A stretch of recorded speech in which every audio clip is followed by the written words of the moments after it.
Bohème, à Maurice Outrillo. La rue avec ses maisons blêmes, ses débits, ses trottoirs luisants, et ses hasards toujours les mêmes. Nous savons trop pourquoi il l'aime depuis le temps de sa bohème, d'un cœur qui muse et vagueusant. L'aigre bise au soir de misère, Montmartre, l'hiver, le printemps, fleurs mâchonnées entre les dents des gigolettes de 15 ans et des marlous au cœur de pierre qui le guettaient en complotant.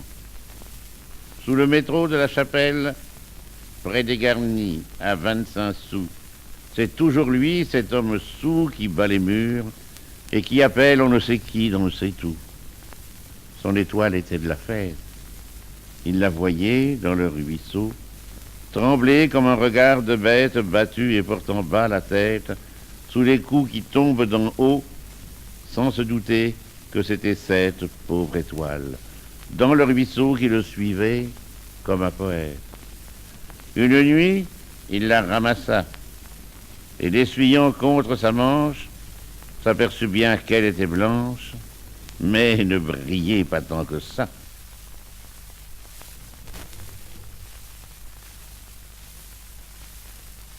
À l'amitié. Emporte-moi dans ton délire, muse errante aux yeux clignotants, qui vaticine et prétend mon bout de crayon, c'est ma lyre, mais je n'ai plus le papier blanc. Tu me diras tes soirs d'ivresse, tes nuits de gloire, tes succès, Villon, Nerval, Rimbaud, Musset, et sous tes grands airs de pauvresse, je devinerai la détresse de ton vieux cœur sombre et blessé.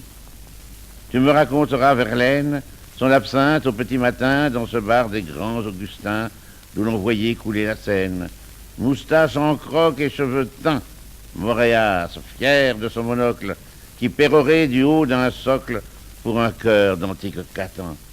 Tu me raconteras Corbière, tenant la toile en matelot, et la forgue les pieds dans l'eau, avec son gibus en arrière, son air lunaire et rigolo, d'un rigolo à la manière falote d'un Pierrot falot, avant de mourir poitrinaire.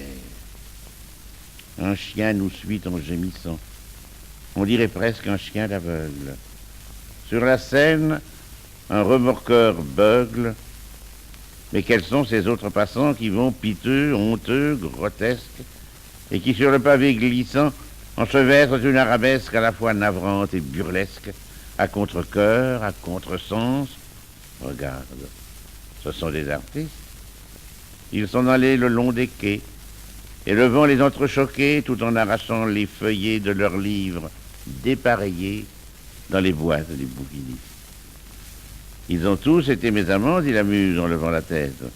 Eux aussi se croyaient poètes, et ils l'étaient à leurs 20 ans.